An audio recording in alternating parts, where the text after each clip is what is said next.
মই RSSৰ মতে মই কাম কৰিম নেকি?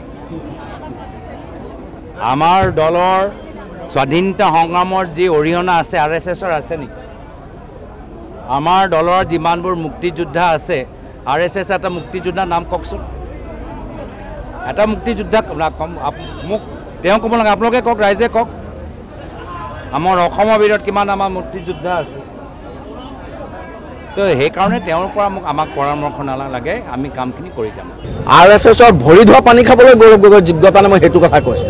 RSSৰ যিসকল প্ৰচাৰকৰ কথা কৈছে, RSSৰ প্ৰচাৰকৰ ভৰি ধোৱা পানী খোৱাৰ যোগ্যতা গৌৰৱ গগৈৰ নাই। মই এইটো কথা ৰাজহুৱাভাৱে আজি কৈছোঁ, আপোনালোকেও ক'ব পাৰে। আমি কৈছোঁ যে RSSৰ প্ৰচাৰকৰ ভৰি ধোৱা পানী খোৱাৰ যোগ্যতাও গৌৰৱ গগৈকৰণৰ নাই, বাকীটো গৌৰৱ গগৈ দূৰৰে কথা। এই অপদাৰ্থ কংগ্ৰেছৰ কলুষিত দেশদ্ৰোহী কংগ্ৰেছক আজিৰ দিনত যথাৰ্থতে এজন দেশদ্ৰোহী সন্দেহজনক ব্যক্তিয়ে নেতৃত্ব দিছে। এই কংগ্ৰেছ আৰু ধ্বংস হ'বলৈ বেছি দিন নাই।